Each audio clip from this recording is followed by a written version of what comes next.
Good evening, children. 7th standard Maths. Today we are going to learn the topic circle measurements topic la unit la circle la area circle அப்படிங்கிற ஒரு topic தான் நம்ம கத்துக்க போறோம். அதுக்கு முன்னாடி ஒரு சின்ன திருக்குறள் பத்தி பார்க்கலாமா? எஸ். சொல்லுதல் யாருக்கும் எளிய அறியவாம், சொல்லிய வண்ணம் செயல். சொல்லுதல் யாருக்கும் எளிய அறியவாம், சொல்லிய வண்ணம் செயல் அப்படிங்கிறது வினைத்திட்பம் அப்படிங்கிற ஒரு அதிகாரத்துல இருக்கக்கூடிய ஒரு குறள். இதனுடைய கருத்து என்ன அப்படின்னு கேட்டா, எந்த ஒரு செயலையும் as we can do it, ரொம்ப எளிதா எஸ் முடியுமே முடியுமே கரெக்டா அந்த பணியினுடைய சரியான ஒரு நேச்சர் தெரியாம நம்ம என்ன சொல்லக்கூடாது, எல்லாத்தையுமே எளிது எளிது அப்படின்னு சொல்லி நம்ம சொல்லக்கூடாது. சோ ஒரு புத்தகத்தை அதனுடைய அட்டையை மட்டும் வைத்து நாம் மதிப்பிடக்கூடாது அப்படின்னு ஒரு பழமொழி சொல்லுவோம் இல்லைங்களா? அது போல எந்த ஒரு வேலையையுமே சொல்லுவது எளிது, ஆனால் அது என்ன பண்ணணும், நம்ம கரெக்டா எக்ஸிக்யூட் பண்ணும் பொழுதுதான் அதனுடைய சீரியஸ்னஸும் அதனுடைய முக்கியத்துவம் நமக்கு தெரியும். சரிங்களா? இந்த செயலை இவ்வாறு முடிக்கலாம் என்று சொல்றது எல்லாருக்கும் ஈஸி, ஆனா அதை செய்யறதுங்கிறது தான் ரொம்ப கஷ்டம். பட் நம்ம அதை ரெகுலரா ஃபாலோ பண்ணிட்டோம்னு சொன்னா கண்டிப்பா எளிதா இருக்கும். ஓகே, இப்படி செய்யணும், இத பண்ணணும். ஒரு லீடர்ஷிப்ல இருக்கவங்க அப்படின்னு சொன்னா என்ன பண்ணுவாங்க, கரெக்டா ஒரு ஒர்க் அசைன் பண்ணி அவங்க கிட்ட இருக்கக்கூடிய எல்லா ஸ்டாஃபுக்கும் ஒர்க் அலாட்மெண்ட் கொடுப்பாங்க, இப்படி எல்லாம் பண்ணுங்கன்னு. ஆனா அவங்களுக்கு தெரியும் அதனுடைய சீரியஸ்னஸ் எப்படி எல்லாம் பண்ணணும்னு. ஆனா அத கரெக்டா நம்ம என்ன பண்ணணும், எக்ஸிக்யூட் பண்ணும் பொழுதுதான் அதனுடைய முக்கியத்துவமும் அதனுடைய கஷ்டமும் நமக்கு தெரியும். இதே மாதிரி ஒரு பப்ளிக் கோயர்ஸ் 10th படிக்கக்கூடிய 2 மாணவர்கள் என்ன பண்ணினாங்க, ஒரு குரூப்பா ஃபார்ம் பண்றாங்க. எப்பயுமே ஒரு விஷயத்துல புதுசா என்டர் ஆகுறோம்னு சொன்னா எந்தூசியஸ்டிக்கா இருக்கும் இல்லையா? நம்ம 10வது வந்துட்டோம்ப்பா, நல்லா படிக்கணும்ப்பா, நிறைய மார்க் வாங்கணும். எல்லாரும் ஒரு 2 days நமக்கு வார்ம் அப் கொடுக்குற மாதிரி அட்வைஸ் பண்ணுவாங்க. அதை நீ இப்படி படிச்சா இப்படி ஆகலாம் அப்படின்லாம் சொல்லும் பொழுது நமக்கும் ரொம்ப ஹாப்பியா இருக்கும். அப்பாடி 450 மார்க்குக்கு மேல வாங்கினோம்னா ஃபர்ஸ்ட் குரூப் சேரலாம், ஃபர்ஸ்ட் குரூப் சேர்ந்தா நம்ம மெடிசன் படிக்கலாம், டாக்டர் ஆகலாம். கண்டிப்பாக நல்ல ஒரு இமேஜினேஷன்ல இருக்கும். சரிங்களா? சோ அப்ப என்ன பண்ணுவோம், எல்லாரும் இப்படி எல்லாம் படிக்கலாம். என்ன ஒரு சொல்லுவாங்களே, எந்த ஒரு வேலையையும் செய்வதற்கு ப்ராப்பரான ஒரு பிளான் வேணும். வெல் பிளான் ஹாஃப் டன்னு சொல்லுவாங்க. நல்லா கரெக்டா நம்ம பிளான் பண்ணிட்டோம்னு சொன்னா அந்த வேலை பாதி முடிந்ததற்கு சமம்னு சொல்லுவாங்க. அந்த மாதிரி அந்த 2-3 ஸ்டூடெண்ட்ஸ் டெய்லி காலையில 4 மணிக்கு எழுந்திருக்கணும்ப்பா, நம்ம எக்ஸசைஸ் பண்ணணும், இந்த சப்ஜெக்டை இப்படி படிக்கணும் அப்படின்னு அழகா பிளான் போட்டுட்டே வராங்க. சோ அந்த ஒரு குரூப் செட் ஆஃப் ஸ்டூடெண்ட்ஸ் மட்டும் பக்கத்துல இருக்கவங்க எல்லாம் அதை எல்லாத்தையும் என்ன பண்றாங்க, காதுல வாங்கிட்டு வராங்க. யாராவது ஒருத்தர் புதுசா ஏதாவது ஒண்ணு பேசிட்டே இருக்காங்கன்னா, சரி என்னதான் பேசுறாங்க கேட்போமே அப்படின்னு ஒரு ஆர்வம் இருக்கும் இல்லையா? சோ அந்த மாதிரி ஆர்வத்துல பக்கத்துல இருக்கக்கூடிய மாணவர்கள் எல்லாரும் என்ன பண்றாங்க, லேர்ன் அத கேட்டுக்கிறாங்க. கேட்டுட்டு இருக்கும்போது அந்த நம்ம சொன்ன பிளான கரெக்டா ப்ராப்பரா பிளான் பண்ண மாணவர்கள்லாம் என்ன பண்றாங்க, ஒரு வாரம் ரொம்ப சின்சியரா கரெக்டா எல்லாத்தையுமே எக்ஸிக்யூட் பண்ணி படிச்சுட்டே இருக்காங்க. அதுக்கப்புறம் கொஞ்சம் கொஞ்சமா அப்புறம் பாத்துக்கலாம், எக்ஸாமுக்கு இன்னும் 3 மாசம் தானே இருக்கு அப்படின்னு சொல்லிட்டே லேட் ஆக்கிட்டாங்க. அவங்க அதுல இன்ட்ரெஸ்ட் காமிக்கல, சரியான முறையில அதை ஃபாலோ பண்ணல. ஆனா இத பக்கத்துல உட்கார்ந்து கேட்டுட்டு இருந்தாங்க இல்லையா, அந்த மாணவர்கள்ல ஒரு ஸ்டூடெண்ட் இவங்க சொன்ன அதே ப்ரோக்ராம கரெக்டா அவங்க ஃபாலோ பண்ணி குவார்டர்லியில, ஆக்சுவலா அவங்க கொஞ்சம் என்ன பண்ணுவாங்க, ஸ்லோ லேர்னர், ஸ்லோ ப்ளூமர். ஆனா இவங்க சொன்னபடி அந்த ஷெட்யூல்ல படிச்சு அவங்கதான் கிளாஸ் டாப்பரா வந்தாங்க. சோ அப்போ மத்த மாணவர்கள்லாம் நீ எப்படி இந்த மாதிரி அச்சீவ் பண்ணினன்னு கேட்டதுக்கு, உங்களுடைய ஐடியா தான், நீங்க எல்லாம் பிளான் பண்ணீங்க இல்லையா, அதன்படி நான் கரெக்டா ஃபாலோ பண்ண ஆரம்பிச்சேன். டெய்லி 4 மணிக்கு எழுந்து படிச்சு எழுதி பார்த்து ஒர்க் அவுட் பண்ணினேன், என்னால சக்சஸ் கொடுக்க முடிஞ்சதுன்னு சொன்னாங்க. சோ அந்த குறள், இந்த குறளுக்கு ஏற்ப அந்த கான்செப்ட், சொல்லுதல் யாருக்கும் எளிய அறியவாம், சொல்லிய வண்ணம் செயல். சொல்லக்கூடிய விஷயத்த நம்ம என்ன பண்ணலாம், ரொம்ப எளிதா அழகா சொல்லிடுவோம். ஆனா கரெக்டா அத ஃபாலோ பண்றது அப்படிங்கிறதுதான் கடினமான விஷயம். சரியா? சோ இன்னைக்கு நம்ம பாக்குறது சர்க்கிள்ல ஏரியா ஆஃப் சர்க்கிள், ஒரு வட்டத்தினுடைய பரப்பளவு. வட்டத்தின் பரப்பளவை எவ்வாறு கண்டுபிடிக்கலாம் அப்படிங்கிறது தான் இந்த டாபிக். சரிங்களா? பரப்பளவு அப்படின்னு சொன்னா அதுதான் நம்ம இங்கிலீஷ்ல என்ன சொல்றோம்? ஏரியா அப்படின்னு சொல்லுவோம். டாப் அப்படின்னு சொல்லுவோம் இல்லையா? ஒரு பம்பரத்தை, எல்லாருக்குமே பம்பரம்னா ரொம்ப பிடிக்கும்ல, இது ஒரு சில கேம்ஸ் எல்லாம். சோ பம்பரத்தை என்ன பண்ணுவோம்? நூலால கட்டி சுழல விடுவோம் இல்லையா? அந்த பம்பரமாகப்பட்டது எப்படி சுழன்று வரும்? ஃபர்ஸ்ட் கொஞ்சம் கொஞ்சம் கொஞ்சம் கொஞ்சமா அதனுடைய அளவாகப்பட்டது எப்படி இருக்கும்? பெருசாயிட்டே இருக்கும். அதுக்கப்புறம் கொஞ்சம் அது சிறிதாய் சிறிதாயி ஒரு போர்ஷன்ல அப்படியே ஸ்டாப் ஆயிடும் இல்லைங்களா? சோ அப்ப நம்ம எந்த அளவுக்கு அது வந்துட்டு சுற்றி இருக்கு, அதனுடைய பரப்பளவு எப்படி அப்படின்னு நம்ம எப்படி கண்டுபிடிக்கலாம்? செவ்வகத்தை பரப்பளவு கண்டுபிடிக்கணும் அப்படின்னு சொன்னா அதுக்கு ஒரு ஃபார்முலா இல்லைங்களா? அதே போல நம்ம வட்டத்தினுடைய பரப்பளவை கண்டுபிடிக்கணும் அப்படின்னா எவ்வாறு கண்டுபிடிக்கலாம்? இந்த பம்பரம் சுழன்ற தூரம் எவ்வளவு அப்படின்னு நம்ம கண்டுபிடிக்கணும்னா அந்த ஏரியா. அது போலவே இங்க நம்ம ஒரு வட்டத்துல கண்டுபிடிக்கணும் அப்படின்னு சொன்னா நம்ம இப்போ ஒரு பேப்பர் எடுத்துக்கலாம். சோ இந்த பேப்பரை நம்ம என்ன பண்றோம்? சர்க்கிளா இருக்கு இல்லையா? ஒரு வட்டமான ஒரு என்னது ஷேப்ல இருக்க, வடிவத்துல இருக்கக்கூடிய ஒரு தாள் இது. இந்த பேப்பரை நம்ம என்ன பண்ணலாம்? ஃபுல்லும் ஹாஃப் போர்ஷன் நம்ம அரை வட்டமாக என்ன பண்ணலாம்? இத ஃபோல்டு பண்ணிக்கலாம். அரை வட்டத்துல என்ன பண்ணலாம்? ஒரு பக்கம் ஷேட், நமக்கு வந்து ஏதாவது ஒரு வண்ணம் அப்படின்னு கொடுத்துக்கலாம். மீண்டும் மீண்டும் இந்த பேப்பரை இதே மாதிரி நான் ஃபோல்ட் பண்ணிட்டு வரேன். இது 4 பாகமாக இருக்கு இல்லையா? சோ இந்த பேப்பரை மீண்டும் ஒரு முறை நான் மடிக்கும் பொழுது என்ன ஆகும்? இது 8 போர்ஷன். சோ இந்த அரை வட்டத்தை மடிச்சா மீண்டும் அது கால் பகுதியா மாறும். அந்த கால் பகுதி இன்னும் திரும்பி என்ன ஆகும்?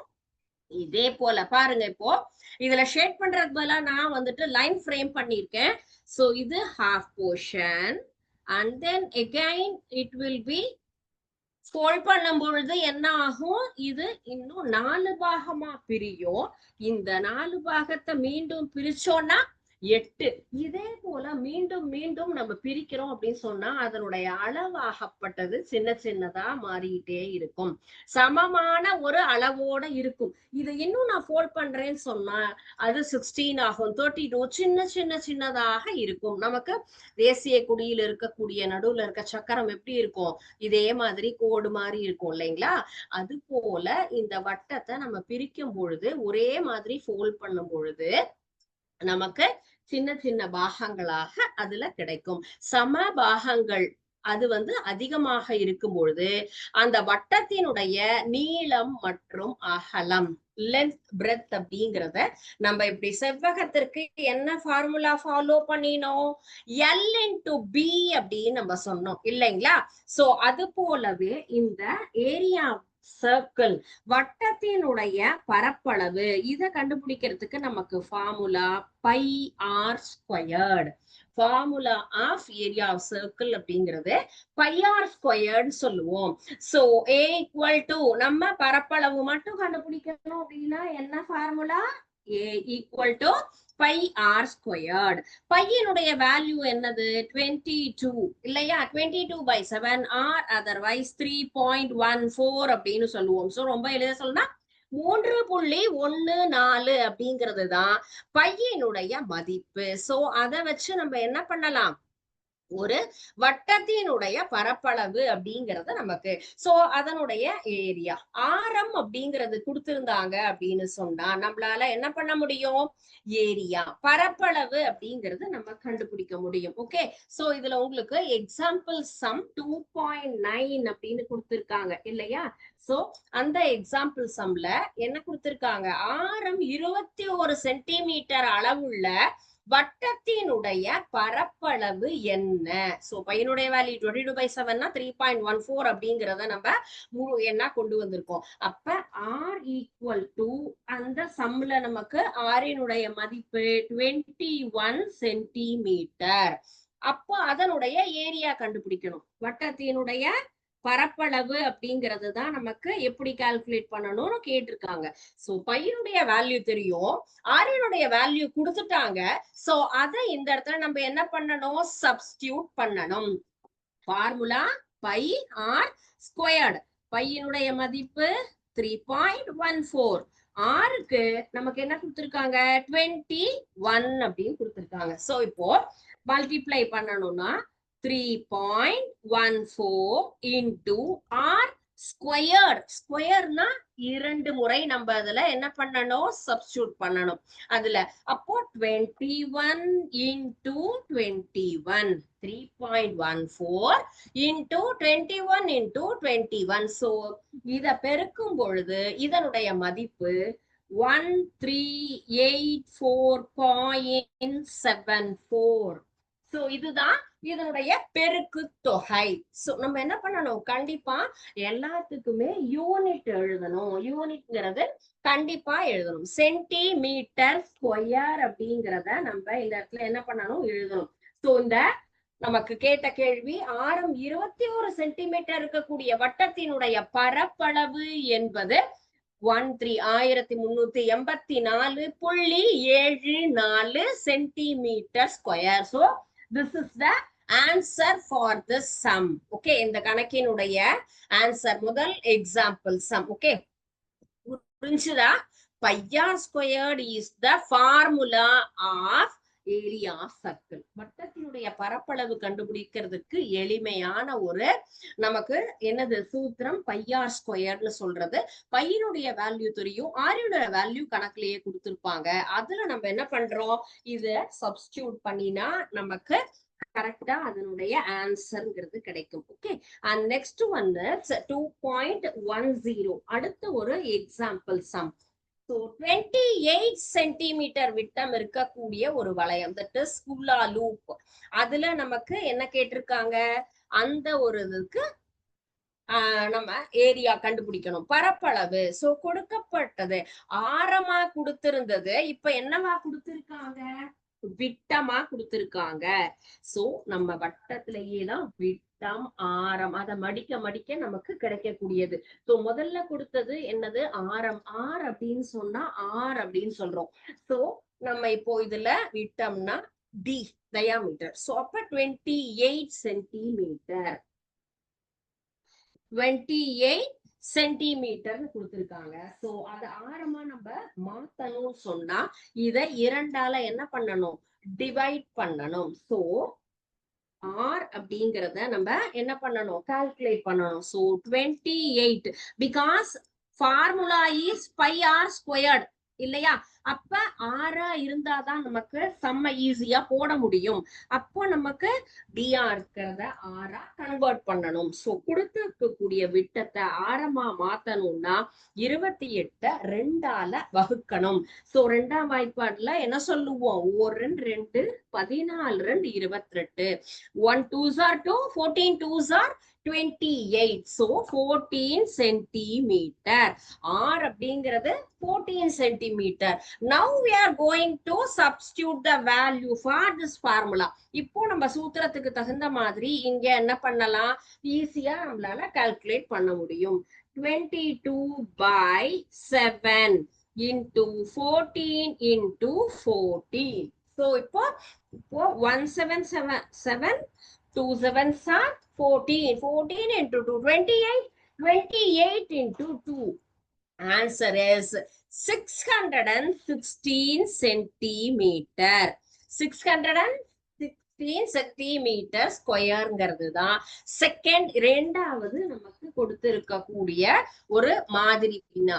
நம்ம எக்ஸாம்பிள் சம்மினுடைய ஆன்சர் இதுதான். ஃபர்ஸ்ட் ஒன் ஆர் வேல்யூ தெரிஞ்சது, ரெண்டாவதுல டி வேல்யூ கொடுத்து அதை ஆரா கன்வெர்ட் பண்ணி நமக்கு என்ன பண்ணிருக்கோம், பரப்பளவு ஏரியா எப்படிங்கிறத நம்ம கண்டுபிடிச்சிருக்கோம். சரிங்களா? நெக்ஸ்ட் ஒரு சம்மு, வட்டத்தினுடைய ஏரியா பரப்பளவு கொடுத்துட்டாங்க.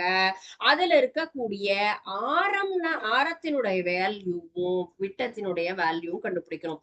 சோ நம்ம ஏரியா அப்படிங்கறத ஏ மட்டும் கண்டுபிடிக்காம ஆர் எப்படி கண்டுபிடிக்கணும், டி எப்படி கண்டுபிடிக்கணும், இதையுமே நம்ம என்ன பண்றோம் இப்ப ஒவ்வொன்றையுமே ஏரியா சர்க்கிள்ல ஃபர்ஸ்ட் இப்போ ஆரும் டியும் கொடுத்து நம்ம ஏ எப்படி அப்படிங்கறத வேல்யூவை நம்ம கால்குலேட் பண்றத லேர்ன் பண்ணிடணும்.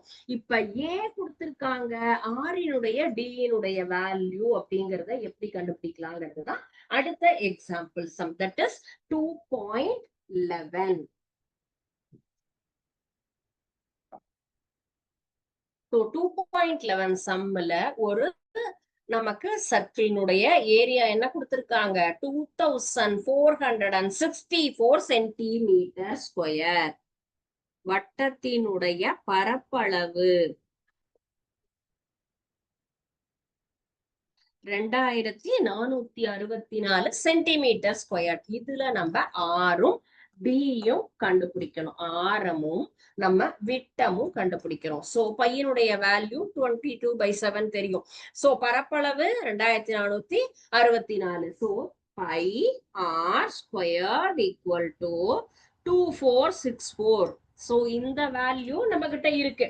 சோ அதை வச்சு நம்ம எப்படி இப்ப சப்ஸ்டிடியூட் பண்ணலாம். 22/7 ஆர்னுடைய வேல்யூ தான் நமக்கு தெரியணும். So r squared equal to 2464.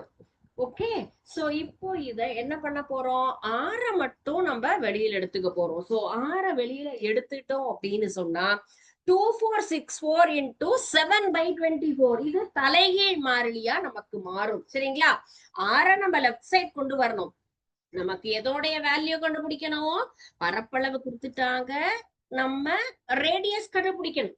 Radius கண்டுபிடிக்கணும்னா ரேடியஸ நம்ம வெளியில கொண்டு வரோம், ஆரத்தை இப்போ வெளியில நம்ம எடுக்கிறோம். Okay, r squared equal to value நமக்கு இருக்கக்கூடிய வேல்யூ 2464, அதனுடைய பரப்பளவு அண்ட் 7/22. சோ லெஃப்ட் சைட்ல இருக்கிறத ரைட் சைட்ல கொண்டு வந்தா தலைகீழா மாறிடும். சரியா, சோ இப்போ இத நம்ம சிம்பிளிஃபை பண்ணினோம் அப்படின்னு சொன்னா இதுக்கு 784. சோ இந்த ரெண்டையும் கேன்சல் பண்ணி நம்ம என்ன பண்றோம், அத கரெக்டா மினிமைஸ் பண்ணி கொண்டு வரோம். இப்ப ஆர் ஸ்கொயர்ட் அப்படிங்கறத இப்போ எப்படி 112 into 7 equal to 784. Okay, so இப்போ 7/22னா 22ஆல இத நம்ம பெருக்கறோம் அப்படின்னு சொன்னா அதை கேன்சல் பண்ணினோம். 122s are 22. ஓகே, 2464 அது என்ன பண்றோம், எப்படி இருக்குங்க அத நம்ம என்ன பண்றோம், எல்சிஎம்னு சொல்லுவோம் இல்லையா, அப்போ அதை நம்ம கண்டுபிடிக்கிறோம். சோ 784 அப்படிங்கறத நம்ம என்ன பண்றோம், எல்சிஎம் கண்டுபிடிக்கிறோம்னு சொன்னா எந்த டேபிளால, 2 டேபிளால. சோ டேபிள்ல கண்டுபிடிக்கிறோம்னு சொன்னா 392. and then again 784 2 டேபிள்னா நமக்கு 392. again அடுத்தது 392 2ஆல 196. சாரி 196. சோ 196 மீண்டும் 98. 98 2s are 196. 98ல எத்தனை நமக்கு 2 இருக்கு, 49. 49 into 2னா 98. and again நம்ம இதை மீண்டும் நோட்டோம்னு சொன்னா 749. சரியா, சோ இப்போ இதுதான் இத நம்ம என்ன பண்றோம், ஆர் ஸ்கொயர் கண்டுபிடிக்கிறதுக்கு நம்ம கண்டுபிடிச்சுக்கிறது. சரிங்களா, அப்ப r square equal to 112 into 7 equal to 794. Okay, so இப்போ நமக்கு கிடைச்சிருக்கிறது என்ன ஆன்சர், 222 இல்லையா. இப்போ இந்த இடத்துல நம்ம இத சப்ஸ்டிடியூட் பண்ணலாம். R squared equal to 2 into 2 into 4 2s. Okay, 2 into 2 into 2 into 7 into 7. So இத மல்டிப்ளை பண்றோம், இத இன்னும் நம்ம சிம்பிளிஃபை பண்றோம். 2 2 4 2 2 4. அப்ப 4 into 4. ஓகே, சோ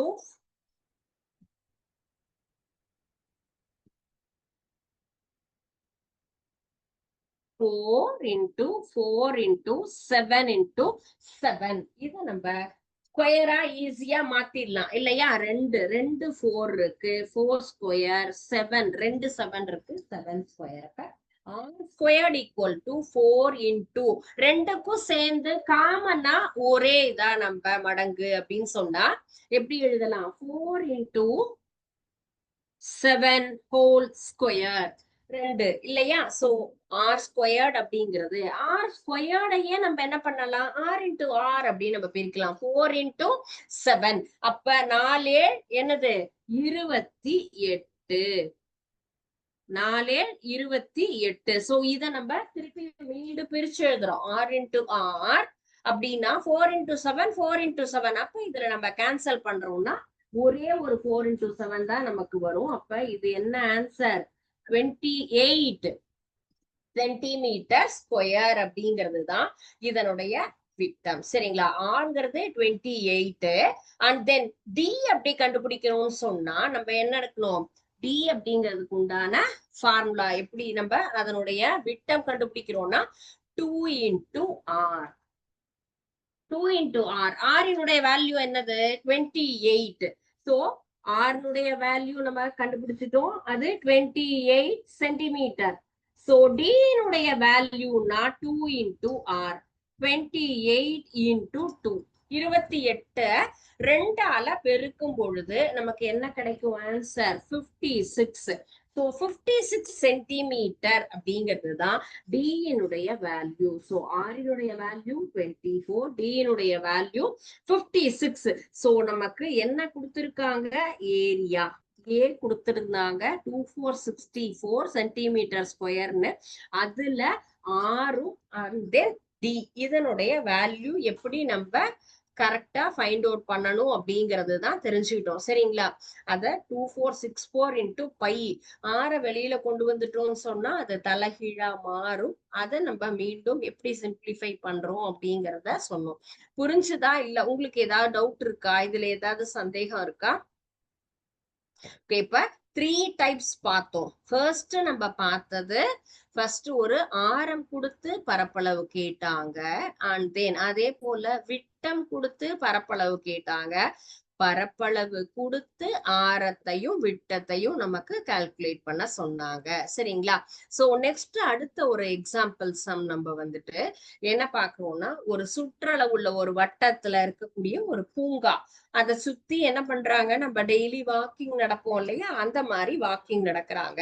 அப்ப அவர் அதை சரி செய்யறதுக்கு ஒரு சதுர மீட்டருக்கு 25 ரூபாய் அதுல செலவாகும் அப்படின்னு சொன்னா அப்போ மொத்தமா டோட்டலா எவ்வளவு? அதுக்கு நமக்கு வந்துட்டு சுற்றளவு கொடுத்துட்டு அதனுடைய நமக்கு சரி பண்றதுக்கு உண்டான வேல்யூ என்ன அப்படிங்கிறத கால்குலேட் பண்ண சொல்லியிருக்காங்க. சரிங்களா? அப்ப அவர் நடந்த தொலைவு என்னது? Whole circle. அவர் வந்துட்டு ஒரு ரவுண்டு. இப்போ நம்ம மார்னிங்ல எல்லாம் என்ன பண்ணுவோம்? வாக்கிங் போவாங்க இல்லையா? எல்டர்ஸ் எல்லாரும் பக்கத்துல இருக்கக்கூடிய பார்க் தான் போயிட்டு அவங்க என்ன பண்ணுவாங்க? ஃபுல்லும் வாக்கிங் போவாங்க. அப்ப அந்த வட்டத்தில் ஒரு வட்டம் அவர் என்ன பண்ணிருக்காரு? ஃபுல்லுமே நடந்திருக்காங்க. அப்ப நடக்கும் பொழுது அதனுடைய சுற்றளவு முழுவதுமாக அந்த வட்டத்தினுடைய சுற்றளவுக்கு சமமா நடந்திருக்காங்க. அப்ப அவர் நடந்த தொலைவு அந்த வட்டத்தை அந்த பூங்காலையில இருக்கக்கூடிய அந்த பார்க்ல இருக்கக்கூடிய சுற்றளவு என்னன்னு கொடுத்திருக்காங்க? 154 சென்டிமீட்டர் கொடுத்திருக்காங்க. அவர் எத்தனை ரவுண்டு சுத்தி இருக்காங்கன்னாங்க? ஒரு ரவுண்டு முழுசுமா என்ன பண்ணிருக்காரு? அவர் நடந்து வந்திருக்காரு. அப்ப அந்த 154 சென்டிமீட்டரை கரெக்டா அவர் முழுவதுமாக நடந்து கடந்து வந்திருக்காரு இல்லைங்களா? அப்போ அதுல என்ன வேல்யூ சொல்லியிருக்காங்க? அது ஒரு சதுர மீட்டருக்கு 25 ரூபாய் இல்லையா? So rupees 25. சோ இந்த 25 ரூபாங்கிறது நமக்கு ஒரு ஸ்கொயர் ஃபீட்டுக்கு கொடுத்தது. டோட்டலா அந்த ஏரியாவை நான் கிளீன் பண்ணணும், சரி பண்ணணும், செப்பனிடணும்னா எவ்வளவு ரூபாய் ஆகும்? அப்போ நம்ம அதனுடைய சுற்றளவு அப்படிங்கிறது எவ்வளவு? 154 சென்டிமீட்டர். சுற்றளவு 154 சென்டிமீட்டர் சர்க்கிள்ல. அப்ப 2πr அப்படிங்கறதனுடைய வேல்யூ என்னது? 154. 2 pi r வேல்யூ 154 அப்படிங்கிறது. அப்போ 2 pi r னா 2 into 22 by 7 into r. 22 by 7 is the value of pi into r. 2 into 22 by 7 into r is equal to 154. Okay. So இப்போ r என்ன பண்ணணும், நமக்கு என்ன தெரியணும், ரேடியஸ். அப்ப r லெஃப்ட் சைட் கொண்டு வரோம் அப்படின்னு சொன்னா 154 அப்படிங்கறத into 7 by 44. ஓகே. 2 into 22 உடைய வேல்யூனா 44. 2 22ஆல பெருக்கும் பொழுது வேல்யூ நமக்கு என்ன கிடைக்கும், 44. 7 by 44, 154 into 7 by 44. So அப்ப ரேடியஸ் அப்படின்னு சொல்லும் பொழுது இது என்ன பண்ணலாம், இதுல நம்ம சிம்பிளிஃபை பண்றோம், இதை கேன்சல் பண்றோம்னா 3.5 into 7. அப்ப r இனுடைய வேல்யூங்கிறது r is equal to 3.5 into 7 னா ஆன்சர் 24.5. சோ 24.5ங்கிறது சோ அது சர்க்கிளா இருக்கும் இல்லையா. அப்ப ஒவ்வொன்றுக்கும் πr² வேல்யூங்க நம்ம போடுறோம்னு சொன்னா r வேல்யூ எவ்வளவு 24 பாயிண்ட் அப்படிங்கறத நம்ம என்ன பண்ணிருக்கோம், கண்டுபிடிச்சிருக்கோம். அப்ப πr²ல அதை நம்ம என்ன பண்ணணும், சப்ஸ்டியூட் பண்ணணும். r வேல்யூ தெரியும், பையனுடைய வேல்யூ தெரியும். So 22 by 7 into 24.5 into 24.5. So 2 times இல்லையா. So 22 by 7 24.5 into 24.5. So இப்போ ரெண்டு நம்ம மல்டிப்ளை பண்றோம். So இதை சிம்பிளிஃபை பண்றோம்னா ஆன்சர் 1886.5 மீட்டர் ஸ்கொயர்ட். இப்போ இத ஒவ்வொன்னையும் நம்ம ரெண்டையும் பெருக்கி இதுல இருந்து நம்ம மீண்டும் நம்ம அதை சிம்பிளிஃபை பண்றோம்னா ஆன்சர் 1886.5 சென்டிமீட்டர் ஸ்கொயர். சோ அப்ப ஒரு சதுர மீட்டர் பரப்பளவுக்கு ஆகும் செலவு 25. அப்போ இந்த ஹோல் ஏரியாங்கிறது 1886 இல்லையா. அப்ப அத நம்ம என்ன பண்ணணும், 25 rupees-ஆல மல்டிப்ளை பண்ணணும். 1886.5 into 25. இது ஒரு ஸ்கொயர் ஃபீட்டுக்கு total square feet of that park is 1886.5 metre square. So அப்ப நம்ம அந்த மீட்டருக்கு தகுந்த மாதிரி டோட்டலா இத நம்ம 25ஆல மல்டிப்ளை பண்றோம்னு சொன்னா பெருக்கும் பொழுது 47,162.50 47,162 ரூபாய். அந்த மொத்த பூங்காவையும் நான் சரி பண்ணணும் அப்படின்னு சொன்னா அதற்கு தேவைப்படும் அமௌண்ட் இதுதான் 47,162. சரியா. சோ இப்போ இந்த சம் அப்படிங்கறத நம்ம என்ன கண்டுபிடிச்சிருக்கோம், அந்த ஒரு சர்க்கிள் கொடுத்துட்டு அதனுடைய சுற்றளவு கொடுத்து அந்த இடத்துல என்ன கண்டுபிடிக்க சொல்லியிருக்காங்க நமக்கு, அதுல ஒரு ஸ்கொயர் ஃபீட்டை நம்ம அதனுடைய வேல்யூ என்ன அப்படின்னு கொடுத்துட்டு டோட்டலா இருக்கக்கூடிய ஏரியாவையும் நான் சரி பண்ணணும் அப்படின்னா எப்படி நம்ம கண்டுபிடிக்கணுங்கிறது தான். சோ அந்த சுற்றளவு நமக்கு கொடுத்துருக்காங்க. πr² மாதிரி 2πr வேல்யூவை நம்ம என்ன பண்றோம், இந்த இடத்துல சப்ஸ்டியூட் பண்ணி எந்த சம்முக்கு எந்த எக்ஸாம்பிள் சம் அது, சாரி 2.12 அப்படிங்கிற சம் தான். சோ 2.12 சம்ம நம்ம ஒரு பார்க்க டோட்டலா நம்ம என்ன பண்றோம், கிளீன் பண்றதுக்கு எவ்வளவு அமௌண்ட் தேவை அப்படிங்கறத கால்குலேட் பண்ண கேட்டிருக்காங்க. 2πrல இருந்து நம்ம என்ன பண்றோம், கரெக்டா அந்த டோட்டல் ஏரியா சுற்றளவை கண்டுபிடிச்சு கொடுத்திருக்கிற அமௌண்ட் என்னது 25 ரூபாய் அப்படின்னு கொடுத்திருந்தாங்க இல்லையா. அந்த 25 ரூபாய நம்ம என்ன பண்றோம், டோட்டலா இருக்கக்கூடிய ஏரியால சப்ஸ்டியூட் பண்ணும்போது எவ்வளவு அமௌண்ட் தேவைப்படுது அப்படிங்கறத நம்ம கண்டுபிடிச்சோம். ஓகேயா. ஃபர்ஸ்ட் ஒன் நமக்கு ஆர் கொடுத்துட்டு ஏரியா எப்படி கண்டுபிடிக்கிறதுன்னு பார்த்தோம். டி கொடுத்துட்டு ஏரியா எப்படி கண்டுபிடிக்கணும்னு பார்த்தோம். ஏ கொடுத்து டி கமா ஏ எப்படி கண்டுபிடிக்கலாம் அப்படின்னு பார்த்தோம். அண்ட் தென் அதே அளவுக்கு நமக்கு சுற்றளவு ஏரியா கொடுத்துட்டு அந்த டோட்டலா ஒரு நமக்கு அதனுடைய மீட்டர் மட்டுமே கொடுத்திருந்தாங்க. அதனுடைய சுற்றளவு கொடுத்துட்டு அத நமக்கு சரி பண்றதுக்கு சதுர மீட்டர் அமௌண்ட் கொடுத்து டோட்டலா எவ்வளவு செலவாகும் அப்படிங்கறத கேட்டிருந்தாங்க. ஓகேங்களா?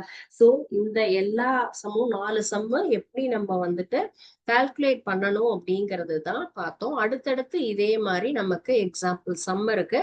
அண்ட் தென் எக்ஸசைஸும் உங்களுக்கு வந்துட்டு இது சம்பந்தமா அது ரிலேட்டடா 2.2 இருக்கு இல்லையா? எக்ஸசைஸ் 2ல நம்ம 105 சென்டிமீட்டர் இருக்கக்கூடிய ஒரு டைனிங் டேபிளினுடைய ஏரியா எப்படி கண்டுபிடிக்கணும், அண்ட் தென் ஆர் கொடுத்து அதனுடைய ஏரியா எப்படி கண்டுபிடிக்கணும். ஃபர்ஸ்ட் டி கொடுத்திருக்காங்க, செகண்ட் சம்மல ஆர் கொடுத்து கேட்டிருக்காங்க. சோ நம்ம எப்படி லேர்ன் பண்ணணுமோ அந்த எக்ஸாம்பிள் சம்மல எடுத்து வச்சுட்டு நீங்க என்ன பண்ணுங்க, கரெக்டா இந்த ஒவ்வொரு சம்மா நீங்க என்ன பண்ணுங்க, ஒர்க் அவுட் பண்ணி பாருங்க. ஓகே, இன்னைக்கு நடத்தின இந்த 4 சம்மெல்லாம் உங்களுக்கு ஏதாவது டவுட் இருக்கா?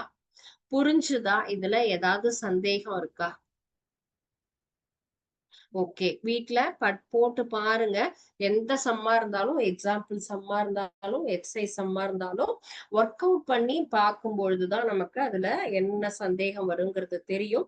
ஒர்க் அவுட் பண்ணி பாருங்க. டவுட் இருந்தது அப்படின்னு சொன்னா நெக்ஸ்ட் கிளாஸ் அதனுடைய சந்தேகத்தை. Thank you students. வாழ்க பாரதம், வெல்க தமிழ்.